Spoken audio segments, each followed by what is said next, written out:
Amazon காடுகள்ல இருக்கக்கூடிய மிகவும் ஆபத்தான 3 விலங்குகளை பத்தி தான் இந்த வீடியோல நம்ம பார்க்க போறோம். அதுவும் நம்பர் 1ல இருக்கக்கூடிய அனிமலை நீங்க பாத்தீங்கன்னா ஷாக் ஆயிடுவீங்க. Number 3 killer piranha. பழுப்பு நிறத்துல இருக்க இந்த பிராணாவை நீங்க சாதாரணமா நினைச்சிடாதீங்க. இது என்ன சாதாரண ஒரு மீன் தானேன்னு நினைச்சிடாதீங்க. ஒருவேளை அந்த பிராணா கிட்ட நம்ம மாட்டினோம்னா எலும்பு மட்டும்தாங்க மிஞ்சம். ஒரு சில நிமிடங்கள்ல நம்மளுடைய சதை பகுதிகளை முழுமையா தின்னு எலும்பு மட்டுமே மிச்சம் வச்சிரும். நம்பர் 2ல இருக்கிறது கிரீன் அனகோண்டா. அமேசான் காடுகள்ல இருக்கக்கூடிய பாம்புகள்ல இந்த பாம்பு தான் மிகவும் கொடுமையானதும் கொடூரமானதும் கூட. ஏன்னா மற்ற பாம்புகள் மாதிரி இது மனிதர்களை கடிச்சோ அல்லது சித்த கக்கியோ கொள்ளாது. ஒரு மனிதனை முழுமையா அப்படியே முழுங்கி தின்னுடும். நம்பர் 1ல எந்த விலங்கு இருக்கு அப்படின்னு தெரிஞ்சுக்கிறதுக்கு முன்னாடி இந்த வீடியோ உங்களுக்கு பிடிச்சிருந்துச்சு அப்படின்னா ஒரு லைக் பண்ணிக்கோங்க. அப்படியே கமெண்ட்ல ஹார்ட்டை பின் பண்ணி விட்டுருங்க.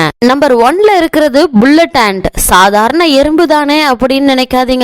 இந்த எறும்பு நம்மள கடிச்சிச்சு அப்படின்னா ஒரு புல்லட் நம்ம உடம்புக்குள்ள போனா என்ன வலி ஏற்படுமோ அப்படிப்பட்ட வலி இருக்குங்க. ஒரு 10 எறும்பு சேர்ந்து கடிச்சா வலி தாங்காம அந்த மனிதன் இறந்தே போயிருவாங்களாம்.